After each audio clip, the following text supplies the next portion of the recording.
que Deus te abençoe, Irapuã. Muito, abençoe muito e que tu traga palavras reconfortantes para cada um de nós. Muito obrigado.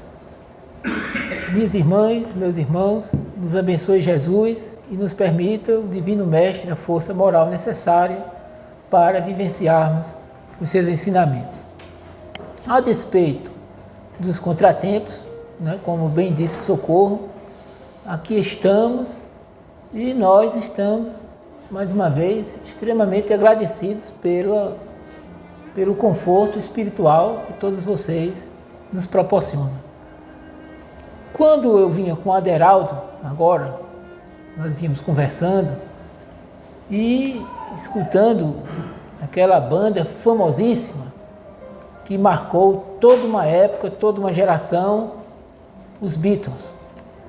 E a partir daí, nós começamos a tecer uma série de outros comentários a respeito de outras tantas bandas importantes e de uma musicalidade de qualidade imortal que atravessa todas as épocas e continua fazendo sucesso. E dizíamos, chegávamos à conclusão de que a música é um registro da sociedade, de cada sociedade que se forma dentro de um espaço temporal de uma geração através dos séculos. E dizíamos que nós chegamos à conclusão que nós tínhamos o hábito de ouvir músicas antigas por meio do recurso que a internet nos oferece hoje. E eu dizia, por mim, que além desse costume de ver aquelas músicas antigas, de acompanhar aqueles vídeos antigos, eu também tinha o costume de acompanhar os comentários. E nesses comentários, os mais diversos, eu percebia uma certa nostalgia, uma certa solidariedade daqueles que que eram marcados até mesmo por um tempo que não tinham vivido. Porque são músicas antigas, em que nós particularmente éramos crianças, mas que hoje nós escutamos com uma certa saudade, inclusive daquilo que não existia. E por quê? Porque a música tem um mistério que é tocar com a sua musicalidade, mais do que com a letra, nas nossas mais recônditas emoções. De modo que a música, tendo este poder de sensibilizar uns e a mesma música, outros não, ela, por assim dizer, classifica, faz um registro qualitativo da sociedade. De modo que, quando uma sociedade elege uma musicalidade elevada, então isso é um registro, de certa forma é um registro da elevação da sensibilidade daquela sociedade. E nesses comentários que eu observo, há uma queixa generalizada também por parte dos comentadores, que dizem assim: hoje já não se faz mais músicas como antigamente, as músicas hoje são de péssimas qualidades, são músicas apelativas, são músicas que não favorecem a elevação da alma humana, ou seja, comentários dentro dessa tópica. De modo que nós comentando sobre essas questões, chegávamos à conclusão de que a música é um registro da sociedade, é um termômetro da sociedade. Quando, num determinado período da história, é a música de péssima qualidade, apelativa, sensualista, que faz sucesso, então aquilo é um registro daquela sociedade. Quando é uma música que fala dos sentimentos, que faz apologia ao esforço, ao estoicismo, ao altruísmo, então também aquilo é um registro da sociedade. De modo que chegávamos a uma problemática muito própria à doutrina dos espíritos, que é de se saber se o espírito retrograda. Porque se as músicas antigas eram tão boas, e pela lógica as músicas atuais deveriam ser melhores, Por que é que as músicas hoje são piores do que as músicas passadas? Essa é uma questão que chegamos à conclusão. E, então, nós dizíamos, claro, com base nos estudos, nas revelações coordenadas por Allan Kardec, de que o que acontece, na verdade, é que o mundo é uma casa. Há muitas moradas na casa do meu pai, né? Então, o mundo, nosso planeta, é uma dessas moradas. Milhares existem no espaço, né? A ciência hoje, que mais ainda avançou do que a ciência do passado por conta dos aperfeiçoamentos tecnológicos, nos mostra que o universo é muito maior do que nós concebíamos na nossa restrita capacidade de imaginação. Embora Albert Einstein, em suas conclusões teóricas, tenha dito, e isso vem sendo confirmado pela ciência, que o mundo tem limites, ninguém jamais chegará ao limite do mundo, aos limites do universo. Porque por mais longe nós situemos o fim do mundo, há sempre algo para adiante, como nos faz entender os benfeitores espirituais. De modo que o nosso planeta é uma morada, dentre tantas outras que existem na casa de Deus, que, em conformidade com a metáfora do Cristo, é o próprio universo em todas as suas múltiplas dimensões, em todos os seus multi-universos. Então, enquanto uma morada que é a Terra, de vez em quando o que muda são os inquilinos. E às vezes aqui chega inquilinos de boa qualidade. E depois esse inquilino sai, vai para outra morada e chega um inquilino que dá trabalho. Talvez seja o momento em que hoje estamos vivendo. E por que eu digo isso? Porque como eu parto da tese de que a música é um termômetro da sociedade, dizem que temperatura a sociedade está, um dia eu me servi de um recurso, de um site que o nosso irmão Fábio me mandou, de uma rádio universal. Né? Pois é. Aí eu estava em casa e nessa rádio universal aparece o globo, né? Todo o nosso planeta mapeado, os continentes, as mais distantes regiões de onde estamos.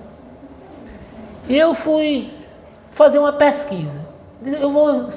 Quero saber o que é que as pessoas estão escutando. Porque não é possível que uma música tão ruim só exista no Brasil. Aí eu comecei a pesquisar. Fui na Europa Central, pesquisei todos os países, nada me agradou. Na Oceania, ali na Austrália, nada me agradou. Os confins da Rússia, aquelas regiões desabitadas onde existia uma rádiozinha cobrindo milhares de quilômetros. As músicas sempre da mesma péssima qualidade. Eu disse, será possível que o mundo todo está assim, em decadência? Uma leitura mais superficial é de se dizer assim, os espíritos erraram. Houve um retrocesso na espiritualidade. Mas não.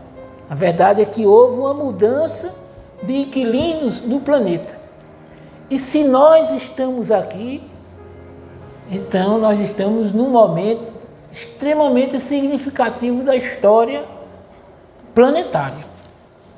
Tanto quanto estiveram aqui um dia aqueles que foram contemporâneos de Jesus. Nós observamos os livros de história com um certo romantismo, com um certo encantamento poético, por vezes querendo estar na pele daqueles que um dia conviveram o mesmo espaço histórico que o Cristo. E dizemos, será que eu vivi naquele tempo, né? Nós que somos reencarnacionistas, será que eu vivi naquele tempo? Será que eu vivi no tempo de Francisco de Assis? Não necessariamente, mas certamente nós estamos vivendo nos primeiros séculos da doutrina dos espíritos, Somos contemporâneos de Chico Xavier, e isso deve ser um registro marcante na nossa. Isso conta como um currículo precioso na nossa trajetória espiritual. Ou seja, nós estamos tendo hoje a oportunidade de fazer algo para modificar o planeta.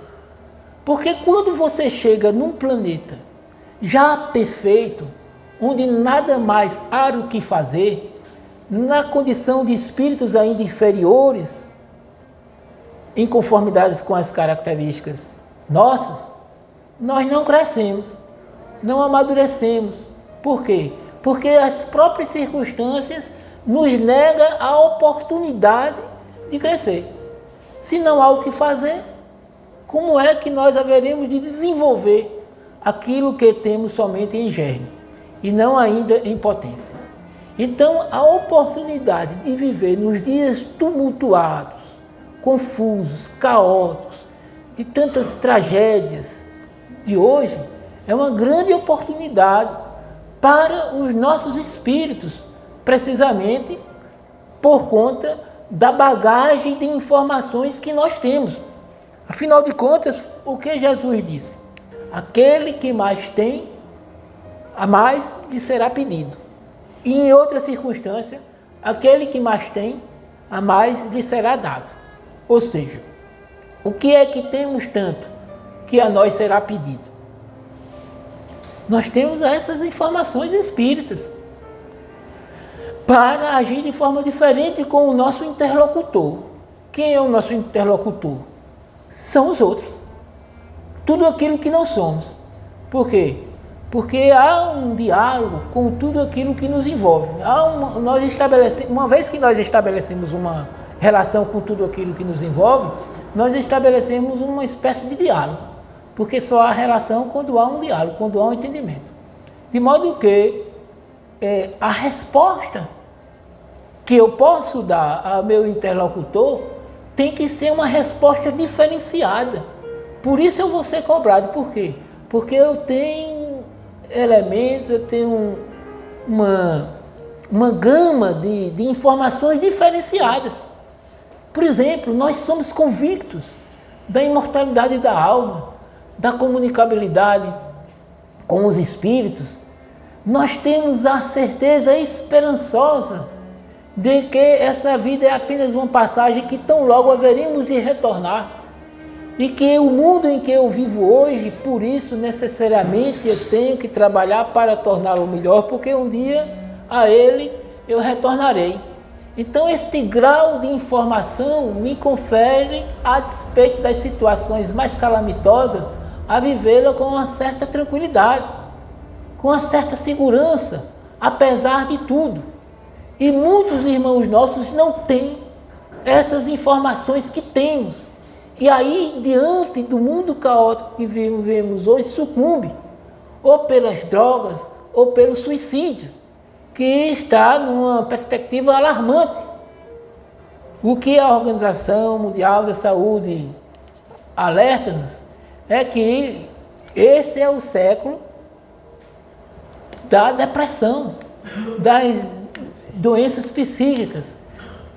Como já nos havia adiantado os benfeitores espirituais, das obsessões coletivas.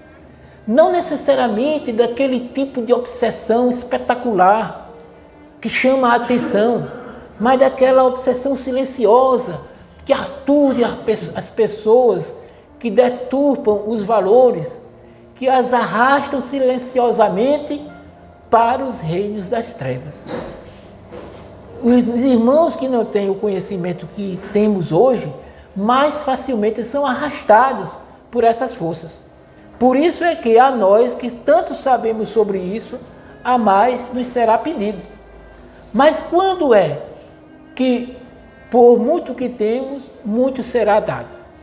Quando utilizarmos esses nossos recursos de forma criativa, de forma positiva, de modo a engendrar a modificação para melhor do planeta. Cada vez que nós usarmos os recursos que temos nessa direção, então mais os céus haverão de nos darem recurso. É dessa forma que essa estrutura que são elaboradas, que são concedidas as chamadas moratórias. Ou seja, alguém que reencarna para viver 30, 50, 60 anos e na dependência do seu engajamento para a modificação do planeta, então os benfeitores espirituais lhe observam e dizem: bom, como estás a produzir, haverás de demorar um pouco mais por aí. Mas aí, diante de tudo o que eu disse, vocês podem até dizer: ora, então ao invés de uma recompensa, será um castigo, deixar que a pessoa se demore nos mundos de provas e expiações. Se ela está fazendo tanto bem, não merece então um mundo melhor? Ora, essa é a nossa lógica, de certa forma acomodada, numa situação de conforto. Mas do ponto de vista espiritual, o bem maior não é a inatividade, mas o esforço constante. Porque o progresso se efetua na dependência da nossa possibilidade de sermos úteis. Quanto mais úteis nós somos à vida e aos outros, mais espiritualmente nós progredimos. E quanto mais nós progredimos, a todos aqueles que são afetados e de alguma forma registram a nossa influência, também progridem. Então, esta solidariedade, participar desta corrente positiva do mundo, confere como prêmio ao esforço daquele que trabalha uma certa recompensa que dinheiro no mundo não compra, que é a recompensa de ser feliz por fazer feliz aos outros. É o que tantas vezes, e nós já ouvimos em muitos comentários a respeito da irmã de Calcutá, Madre Teresa de Calcutá. Quando um jornalista, observando todo o seu esforço, toda a sua dedicação, toda a renúncia de si mesmo em favor dos desfavorecidos, lhe diz: ei, irmã, por dinheiro nenhum eu faria o que a senhora faz. E aí então ela respondeu: nem eu também, meu filho. Por quê? Porque a felicidade de fazer outro já era a recompensa que ela tinha e que a ela não fazia falta as honrarias, o conforto, as retribuições puramente materiais, puramente mundanas. Então, a mudança do planeta de provas e expiações para um planeta regenerador está na dependência do nosso esforço. Mas enquanto isso não acontece, de modo nenhum devemos nos inquietar, nos acabrunhar, nos irritar com a situação na qual estamos vivendo. Muito pelo contrário, a despeito da situação do nosso meio planetário, devemos amar o planeta em que vivemos. Porque esse infortúnio decorre tão somente das nossas imperfeições morais. Mas, no geral, o planeta, essa casa planetária na qual moramos, é uma verdadeira bênção, é uma verdadeira graça de Deus. Basta ver os seus campos, as florestas, os mares, até mesmo o deserto, das regiões mais selvagens, se pode perceber a beleza da manifestação de Deus. De modo que equivoca-se aquele que pode gerar em seu mundo íntimo uma certa insatisfação pela oportunidade de viver esse momento. Não. A nossa vida é extremamente bela, a despeito de ser muito dura, a despeito de tantos momentos que nos exigem o sacrifício, a renúncia, a abnegação, o esforço espiritual. A despeito de todos esses momentos difíceis, a despeito das vicissitudes, devemos amar e fazer da nossa vida um verdadeiro gesto de gratidão a todos aqueles espíritos que de alguma forma nos beneficiaram com essa oportunidade de estarmos encarnados nesse momento, no mundo de provas e expiações. Porque a despeito de, agora mesmo, merecermos um mundo regenerador, viver neste mundo de provas e expiações é uma grande graça, é uma grande bênção, porque aqui haveremos de exercitar determinadas habilidades do nosso espírito que haverão de, depois dessa vida, dessa existência, sair mais aperfeiçoadas. As nossas sensibilidades, as de qualidades que já possuímos, sairão melhoradas. E as que ainda falta em nós de ser lapidadas, no enfrentamento do mundo, dependendo da maneira como eu vou me relacionar com o mundo, elas haverão também de saírem melhores. E é assim que o processo se efetua. De modo que eu não posso reclamar do mundo. Deus poderia ter feito isso melhor. Por que Deus não faz isso? Inclusive há pessoas, e nós observamos na internet, e um dia desse eu estava na casa de um amigo meu, e é um pessoal evangélico, e não por ser evangélico, mas certas linhas evangélicas, sobretudo aquelas mais tradicionais, têm um certo pensamento assim milenarista a respeito da situação. Cultuam o fim do mundo, aspiram que de um momento para outro caia um meteoro e destrua a Terra, porque a Bíblia assinala essa possibilidade em conformidade com as suas leituras. Mas é um ramo já arcaico que, graças a Deus, vem sendo superado por outras leituras no meio evangélico, no meio protestante. Mas o fato é que essa senhora, já muito idosa e provavelmente copartícipe desta ideia, tão marcante em sua vida, a ponto de, na entrada da sua casa, ter um quadrozinho, mais ou menos 20 centímetros por 30, em que postulava a seguinte ideia: o fim do mundo, uma realidade ou ficção? Ora, depende do que ela quer que seja. É igual aquela experiência, não sei se vocês sabem, do gato de Scrooge, um físico alemão, se não me falha a memória, famosíssimo, uma experiência quântica, em que ele teoricamente imagina uma caixa com um gato dentro e todo um artefato mecânico pronto para disparar um martelo que quebra um vaso, e desse vaso se libera uma substância venenosa que mata o gato. Então, enquanto ninguém observa, se postula teoricamente que o gato está vivo e morto ao mesmo tempo, coisa de físico quântico. Esse mesmo físico famosíssimo, apenas para tranquilizarmos os nossos ânimos, ele diz assim: física quântica é uma coisa misteriosa, quem diz que entende, não entende. Se até ele diz isso, né, imagine nós que somos meros leitores desses gênios. Fato é que ele diz: bom, o gato está vivo e morto ao mesmo tempo, mas se alguém observar, o gato pode estar morto ou estar vivo. Sim, mas o que é que há de fazer com que o gato esteja vivo ou esteja morto? Bom, se você não gosta de gato, quando você olhar o gato vai estar morto. Se você gosta de gato, quando você olhar o gato vai estar vivo. Essa possibilidade de ser acontece em tudo. Então, fim do mundo, realidade ou ficção, depende daquilo que nós queremos.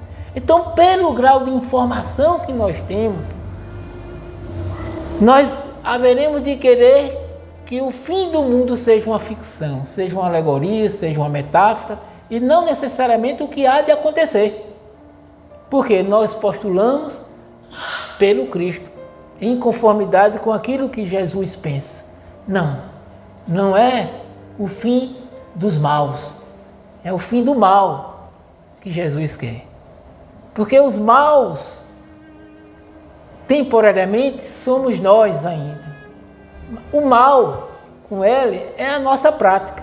Ora, mudemos a nossa prática sem necessidade de exterminar o espírito humano, e o planeta de provas e expiações há de se transformar necessariamente num verdadeiro paraíso. Então tudo está certo, tudo está da melhor forma possível, sem postularmos aquela atitude filosoficamente extremamente prejudicial do quietismo. Ora, tudo está bom e o mundo se acabando. Não, a questão não é essa.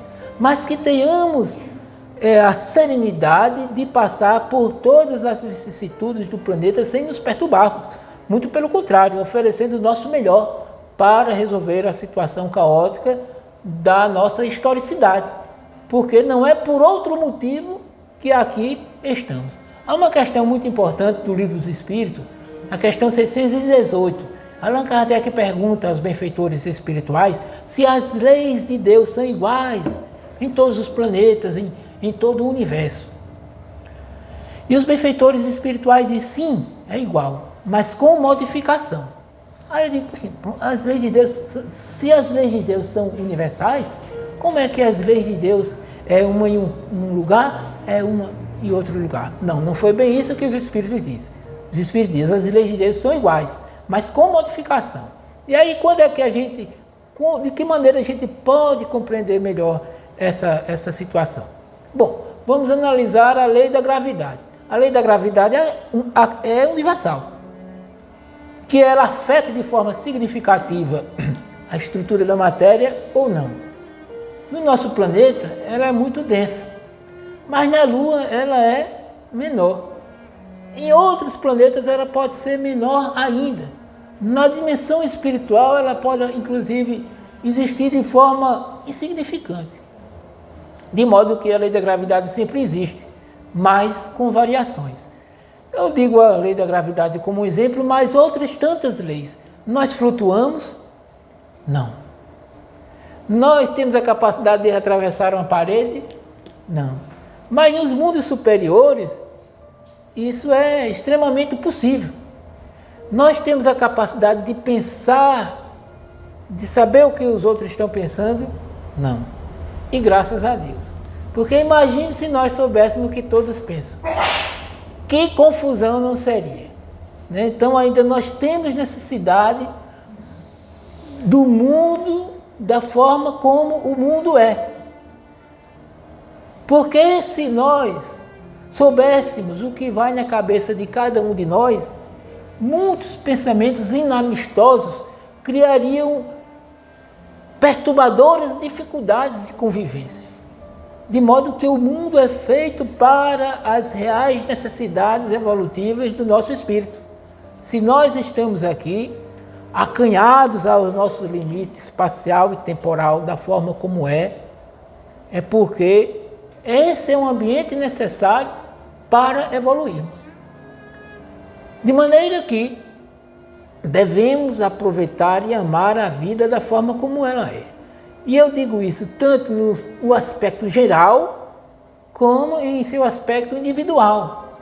As nossas dificuldades íntimas, as nossas dificuldades cognitivas, as nossas dificuldades profissionais, as nossas dificuldades sentimentais, as nossas dificuldades familiares, as nossas dificuldades de saúde, as nossas limitações. Esse é o nosso mundo. Esse é o nosso planeta. Se queremos transformar o mundo, como a leitura disse de princípio, temos necessariamente primeiro que transformar a nós mesmos. E de que maneira podemos dar o primeiro passo? Criando em nós um clima de satisfação pela vida. Ontem eu fiz uma palestra, ia ser daqui, né? Agora, mas por conta do nosso tempo, e eu não tinha como explorar muito tempo o tema, mas nós comentávamos uma frase extremamente belíssima da literatura mundial, da filosofia mundial, legado dos latinos, que é a frase de Horácio. Quintus Horácio Flaccus, um latino que viveu de 65 a 8 a.C. A frase dele, uma ode, num poema belíssimo, de 4 livros, é Carpe diem, colha o dia. Carpe diem, quam minimum postero. Colha o dia, minimamente confiando no amanhã. Ou seja, viva o presente, sem preocupações com o amanhã. E ele dizia isso antes do Cristo. E posteriormente vem ser confirmado pelo Cristo essa sua intuição. Normalmente quando Jesus diz, a cada dia basta o seu mal. A cada dia basta o seu mal. Não vos preocupeis com o que haverás de comer, com o que haverás de beber, com o que haverás de vestir.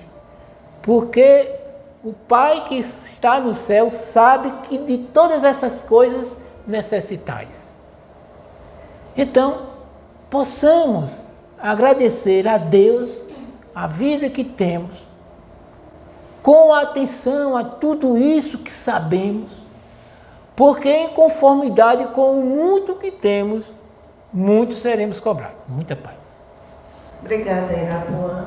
E é uma coisa engraçada, se você ouve uma música dessas de batidão, parece que é uma coisa assim, você tem uma facilidade de gravar o refrão, que por mais que você queira tirar da cabeça, você passa o dia todinho e acompanhando o pé, parece estar numa bateria.